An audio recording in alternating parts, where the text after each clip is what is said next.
For our last presentation today, we will turn to John Spike, a graduate of Wesleyan University and a noted art historian, author, lecturer specializing in Italian Renaissance and Baroque art. John's doctoral dissertation for Harvard was the first complete study of the Caravagist painter Mattia Preti, the artist on whom John has published prolifically, culminating in his catalog Raisonné that appeared in 1999. As a result, he's even now an honorary citizen of Taverna, the city of Preti's birth. In 2007, John was named to the faculty of the Master's Program in Sacred Architecture, Arts, and Liturgy, organized by the European University of Rome and the Pontifical Athenaeum, Regina Apostolorum.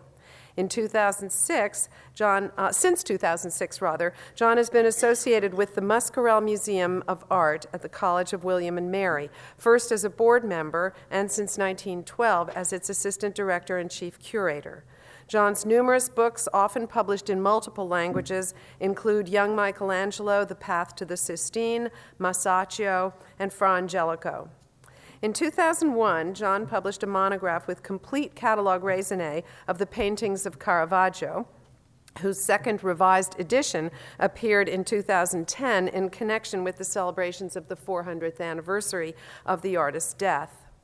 The numerous exhibitions that John has curated and cataloged, many on Mattia Preti and Caravaggio and his followers, have been mounted at numerous well-known museums: National Gallery of Art, Toledo Museum, LA County, Ringling, Kimball, Princeton, Wadsworth Atheneum, MFA Houston, Getty, and even the Gallery of Art, New South Wales in Sydney.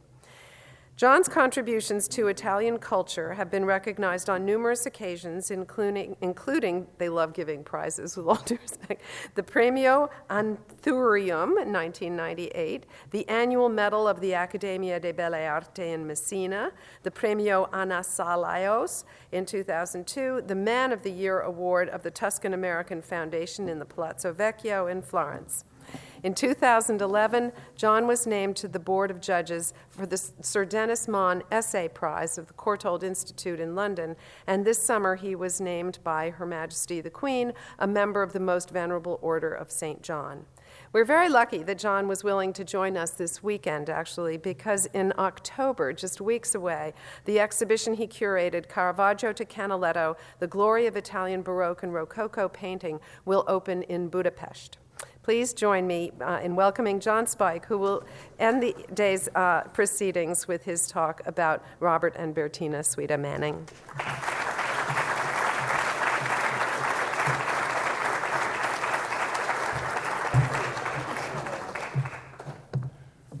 It's nice to hear those prizes read out again. Let's bear in mind that last image that Eric Zeffrin showed us of the Valerio Castello, because I have a footnote to add in my story here of Robert and Bertina Suida Manning when they were advising Walter Chrysler. Here we have a panoply of pictures on the title screen that we'll see one by one. Before I begin, I think it'll help to place into time and cultural context. If I poll the room, I would be grateful to see a show of hands of who present knew Robert and Bertina Suida Manning. So you see, this is a gathering of their friends to pay them homage. And to so many people they knew, it will make perfect sense when I point out how unusually warm and kind they were, and how unusually hospitable and helpful to scholars of all ages and backgrounds. And their home in Forest Hills became a center for evenings, especially dinner parties, that in taking the taxi out over the 59th Street Bridge and stopping stoplight after stoplight on the way to Forest Hills, you ask yourself, do I know what I'm getting into? But on the return trip, which seemed to fly away, they were always unforgettable evenings. Always there were opera singers. In reading up a little bit about their lives, and I also went and visited with their daughter and son-in-law, Kurt and Sandy Manning-Dolnier, to talk about this. I learned that on his mother's side, Wilhelm Suida, Bertina's father, was related to Wagner. And therein explained a lot about the Mannings, because they were great opera buffs. They had double subscriptions to the Metropolitan, 2 evenings of every performance. And Michelle Spike and I, got to know them, I think, particularly well because we had seats on one of their nights, and we would meet them in the interval. And as an example of what warm and kind people they were, often the singers, one or more, would be friends of theirs. And one evening, when their friend, whom we had met, was having a particularly difficult performance, shall we say, I said to Michelle, walking to the bar, I wonder what Bob and Bertina will say, since their friend, I won't name him, he might be with us, is having such a difficult time tonight. And before I could say a word, Bertina saw me from 10 feet and said, I think, I'm making the name up, I think Mario hit some great notes. Well, that was indisputable. He had hit many great notes, perhaps in other pieces. And when you were a guest at their table here, and the furniture, in great part, was inherited, brought from Vienna, inherited from the Suida family, one would admire the Vouets and ask, we'd ask each other, who did this one?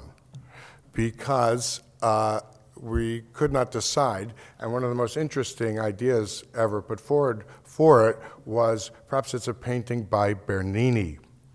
And one of the characteristics of the way they collected was a tremendous warmth towards the struggle of the artist, and they loved quality where they found it, and while they were great scholars, they didn't buy for the name. They honestly bought because they liked all the artists, all the schools, and they loved to bring them home to give them good homes, these pictures they found. Often it was from the Gallery St. Lucas in Vienna, which Eric mentioned. They had always so many Baroque pictures, always very reasonably priced, and they would tend to get them that they could carry themselves and so forth, put in their own bags and carry them. And here's another corner from the sitting room that I couldn't resist, because another experience that was very unnerving for me in the late 70s as a freshly minted PhD was to walk into a house, filled with paintings by painters I never heard of, and trying to subtly find out the names, not recognizing them by and large, but they're all very well known to the Mannings, and very often one of their best friends, Everett Fahey, and he knew them, so I couldn't resist showing you this Andrea da Murano. Who knows what name it had when they found this, but it's a good Venetian Renaissance picture, and she looked out at us soberly throughout. And for we Baroque lovers, Inge, there can never be too many Madonnas.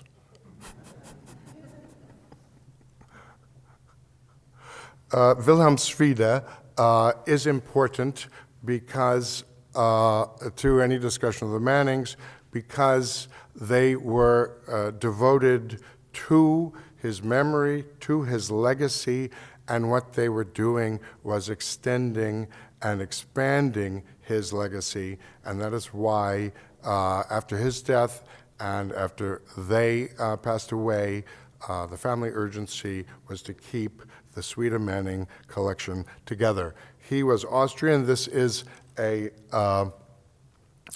drawing by him at upper left by an artist. He was educated in Vienna, studied under Riegel and Wickhoff, which are both legendary names of the Viennese school. At far right, you see they vacationed, beautiful young Bertina with her father at the Lido, Venice. And like the titans of that first generation of what we call modern art history, he had his specialties, but he was interested in everything. His specialties were Genoese and, to a lesser extent, Venetian. He published widely, he published monographs, but he believed that Western art history is all a tapestry, and I'm making up the image, but that in this tapestry, all the threads make a contribution. And this attitude was inherited by Bob and Bertina.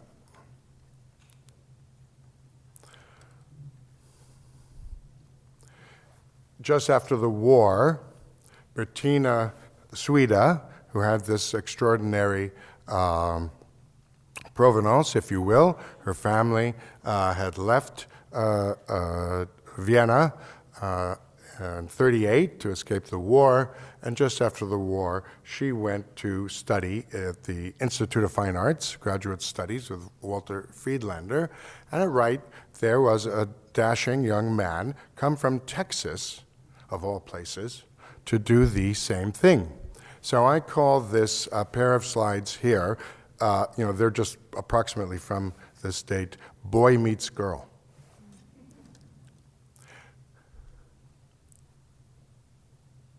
They were, in fact, married soon after, and I haven't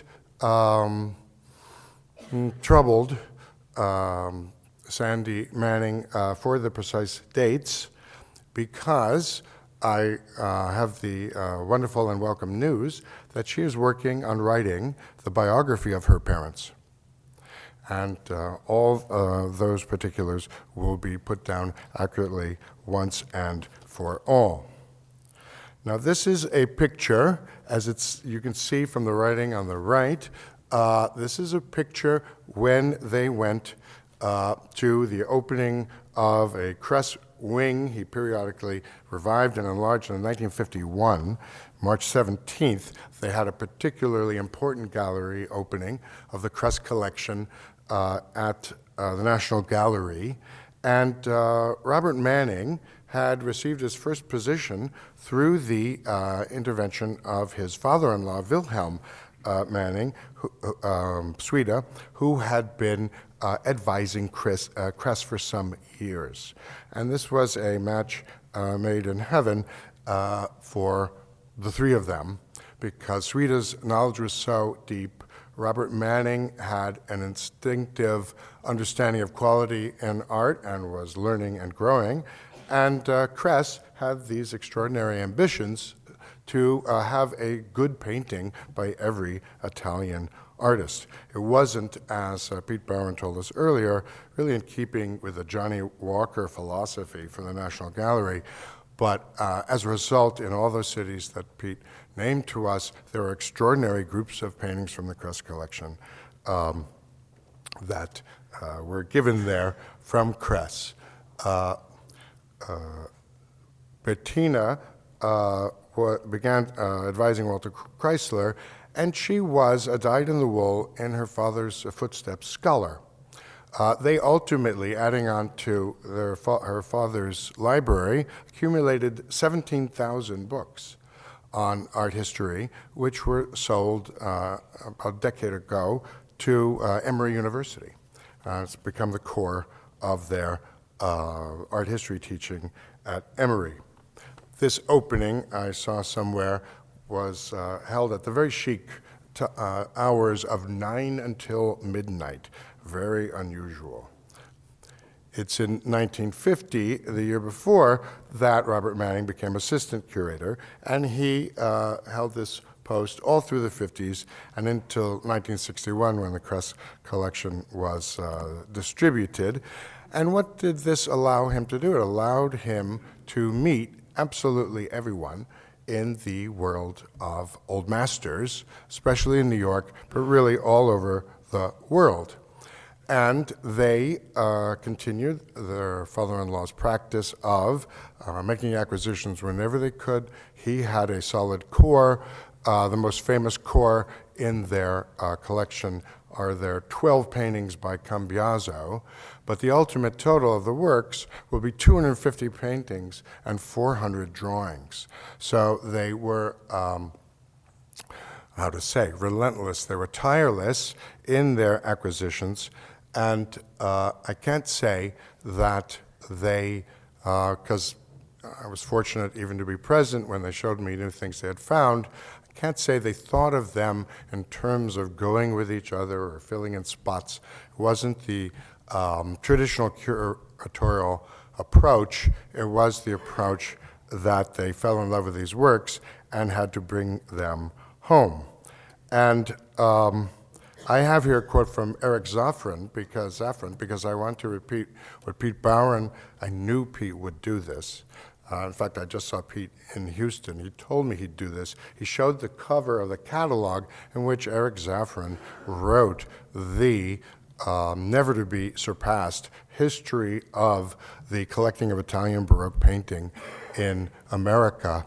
In fact, I realized listening to Pete's lecture that just as all philosophy is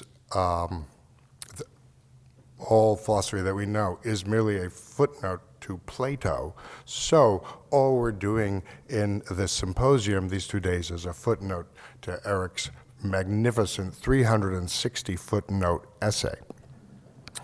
And I want to quote him just to make this point clearly. As Zaffron writes, most importantly, building on Suida's collection, they lovingly assembled a remarkable hoard. That's the only part I don't agree with. It's too big to be a hoard. A remarkable hoard of Italian paintings and drawings by both famous and lesser-known artists, to whom they continued adding until Bertina Suida Manning's untimely death in 1992. This is Robert Manning standing in front of writing that maybe you can catch the words Finch College Museum. It was downstairs, so there are many people in this room who remember this downstairs stairway outside to the Finch College Museum. Since the Kress collection had distributed its paintings in 1961, Manning was free to be director of the Museum of Art of Finch College at 62 East 78th Street, New York City. When I arrived here in the late 70s and started meeting people in the arts, they all spoke of Finch College and the exhibitions that Bob Manning had done there, and I had never heard of Finch College, and I am from New York City. And I found out this address, and I went and just solemnly, through a financial blunder, it was closed, I solemnly stood and looked down this stairwell in homage, because I had already collected some of those catalogs that he made. He made catalogs for all the shows. They sold for $1, and in the current state of book collecting, you can still go online and buy these catalogs for $4. So I recommend that to everyone. He filled his exhibitions with his own anonymously lent paintings, his and Bertina's, Chrysler paintings, because they advised Chrysler, Paul and Eula Gans, who were mentioned earlier, also works lent by Wildenstein, other art dealers. And here are some of the titles: Venetian 18th Century, Baroque Painters of Bologna. I showed you the catalog. 2 or 3 on Neapolitan paintings. One was called Two Sicilies, Venetian Baroque, and the last work he did there reused the title he'll use for the famous show in Dayton of '62, Genoese Painters. This is an excerpt from the catalog at right, and it's the Suida Manning Guercino. And at right, he follows, at this early date, the absolute standard practice of writing. We can say he helps to found the pre-Andrew Chichinawiki. You contact the suitable expert, you get a text from him, and you transcribe it verbatim. This is what they had in those very unpretentious but completely serious-looking books. They had good training, Bob and Bertina, at the Institute of Fine Arts. Now, are there any hands that you still need to read it, or can I move on?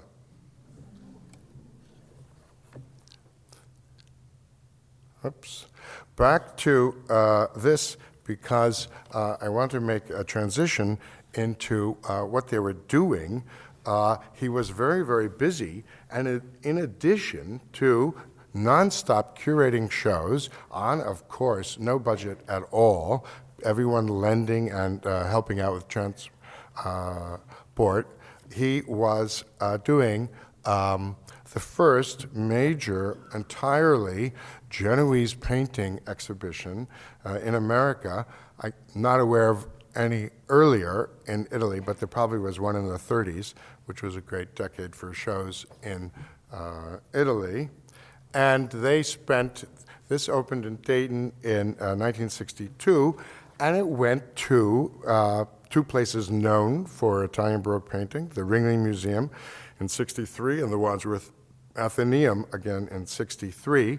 They spent many months prior to '62 visiting collectors, using the fact that the Italian ambassador in Washington had promised to come to the show to try and shoehorn the Genoese museum authorities into lending across the ocean to Dayton, Sarasota, and Hartford. And for those who are aware of how hard it is to borrow paintings today from Italy, imagine what a surprise it was for those museum authorities in 1961 when the Bertina Suida Mannings appeared and said, yes, we really would like this particular painting. Any chance you can send it? But they didn't go away, and they returned. They did all the things you have to do, and they made an unforgettable show.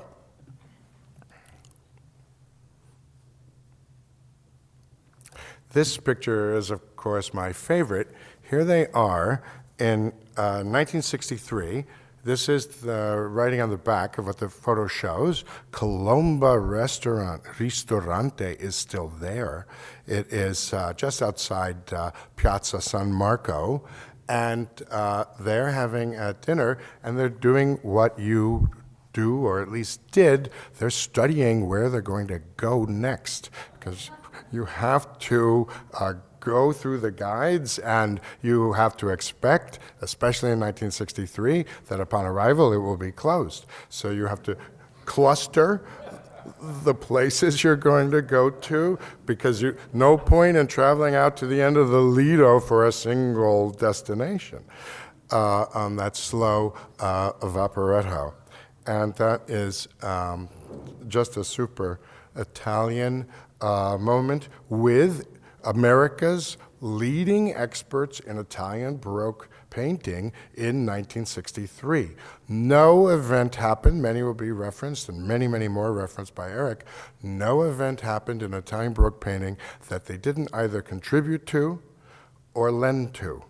This is a sine qua non, always present, because they were so easygoing and generous with their dinner invitations. I think some people just thought, well, maybe this is a normal way to behave. But there never was before, and there hasn't been since, another Robert and Bertina Suida Manning couple. That is how unique they were. They were advising Chrysler, who was very active at this time, Walter Chrysler, who mostly bought in the 50s.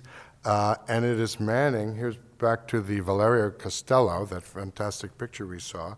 It is Robert who convinced Chrysler that a painting that Julius Weitzner had by someone with the improbable name Valerio Costello could be worth $10,000. And they were right, and it worked.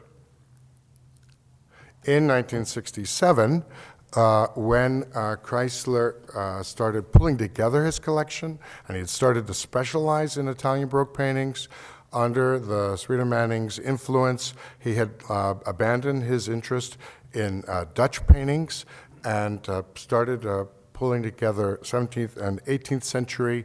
It was still the Norfolk Museum of Arts and Sciences, but this was the first step. They showed his collection to see, that was Chrysler, to see if the city would transform their museum into the Chrysler Museum.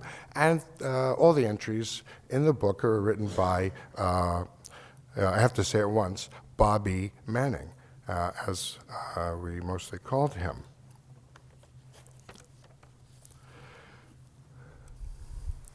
In the next decades, in the 60s and 70s, a new generation of American art historians took up the cudgels for Italian Baroque paintings. I'm looking right down here at Richard Spear, who did that incredible Caravaggio exhibition. I'm thinking of the Esposizione in Cleveland. That was a Bible for us.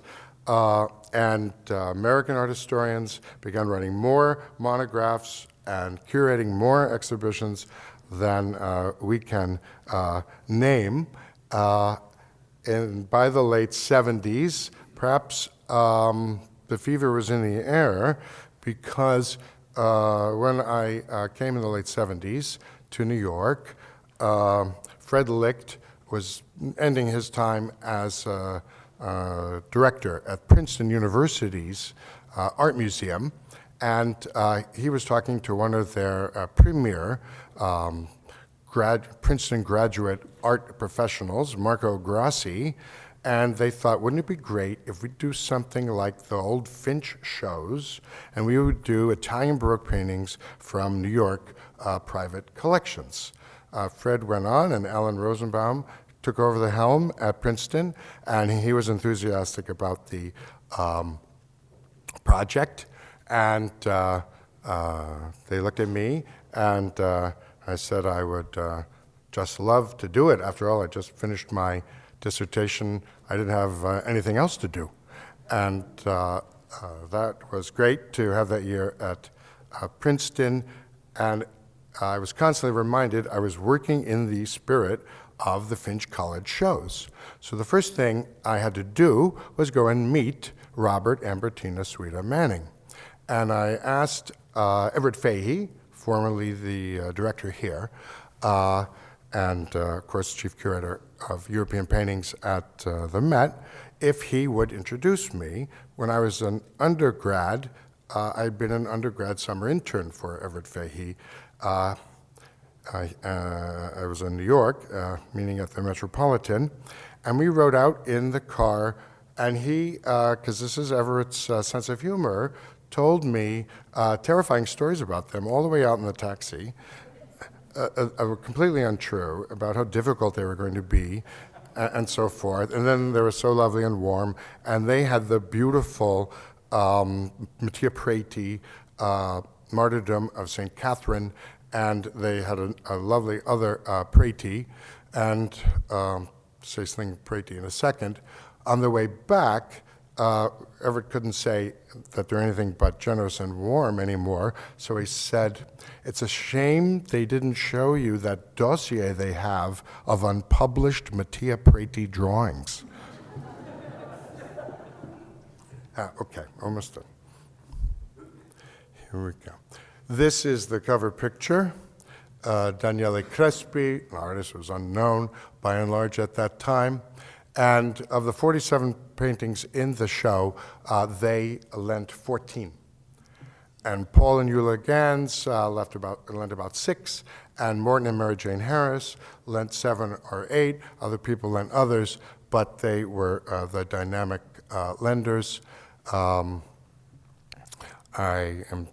For me, they're in the Suida Manning collection, so that's why they're labeled in this way. The lovely pair of Carpionis, ovals. Now, smaller ones like this, we would meet for lunch at Mortimer's while planning the show, and he would pull it out of his briefcase. And, that's, and not tell me who it was. Is that a Fetti? And here is another version of this Dolce. And I said, that's Dolce, because Dolce is more famous for his polished manner. And I said, I'm not sure, Bobby, that everyone's going to agree that this is Dolce. And he said, well, how else are we going to know? Look at the quality of this. So I put it in the show. I mean, it is gorgeous quality, and it shows the influence of Dolce's master Vignali. So perhaps the chronology has something to do with it. Unusual genre picture by Passeri, is more famous as an author, and this is quite a great glimpse into life. They had a couple of big-ticket items according to the art market standards. This Ricci was one of them, gorgeous 1712 Ricci. He carried this large copper under his arm to lunch one day, pulled it out, showed it to me, didn't say a word. My mind is saying, well, no one walks around the streets carrying, pure landscapes by Guercino are unknown effectively, such a thing, but it wouldn't say anything but Guercino. And he said, right, we put that in the show. These, in keeping with our theme, this is the original Frick Art Reference Library back of the black and white photograph they had here in the photo collection. And they have theories. They used to write all this information, and it had been in some show of 78, unknown to me. The subjects looked up. And then after 2002, they've changed the back of the photograph. Now they have a color one. They don't try to tell all the exhibitions anymore, and it's now in the National Gallery of Art. After the success of that show, a group of New Yorkers said, we should do this all the time. And they were John Dobkin, who was director of the National Academy of Design at the time, Marco Grassi, and Sutherland Harris, both people who are here today. Robert Manning was one of the originals, Steve Pepper. Bill Robinson was up at Cambridge, so he couldn't come. Gert Schiff was traveling. I was there, and the collector, Ian Woodner.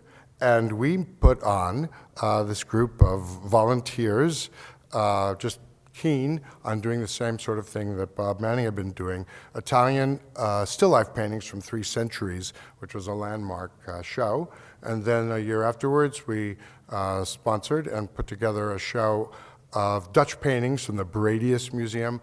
And the last show that we did, which was held at Colnagi's, New York, was highlights of Italian Baroque painting from the Bob Jones Museum. So, in keeping with our theme of New York and Italian Baroque, I tell you, there's a reason we were here. This was a fever that people were doing everything possible to advance the cause. Now, in closing, I return to a note I made. They were prepared to buy unusual paintings, paintings that could tell us more. The kinds of paintings, as we heard earlier, that people go to the museum hoping not to see. And here is this Cambiaso, but these unusual paintings are often the answer to a mystery. Here I show it next to Caravaggio's Ecce Homo, which we know he did in Genoa, and people have often been perplexed by the composition of Caravaggio's picture because it's not like his Roman compositions. But as the Cambiaso shows, and there exist paintings by Giulio Cesare Procaccini, other artists active in Genoa, Caravaggio was respecting the Genoese tradition of showing Pilate so curiously prominent and with such a disagreeable personality.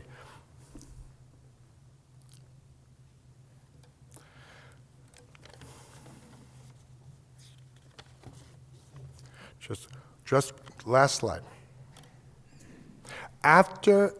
Here are Robert and Bertina with their daughter Alessandra. After Bertina passed away unexpectedly in 1992, Robert devoted his last years to finding a solution that would allow the great Suida Manning collection to stay together. Robert survived Bertina by only 4 years. After his death in 1996, some inquiries he had made about a prospective museum to conserve the Suida Manning intact were pursued by their daughter Alessandra and her husband Kurt Dolnier. In 1998, it was announced that the Blanton Museum of Art of the University of Texas at Austin had acquired the entire collection. One of the first publications they made was a publicity publication with a few highlights, and the Blanton correctly called it Transforming the Cultural Landscape. So their legacy has been preserved, and it lives on at their collection in Austin, Texas, and in the devotion of their children. I have not had time today to point out all the paintings that they discovered and identified, but I hope I have caught something of the spirit of Robert and Bertina Suida Manning. Thank you.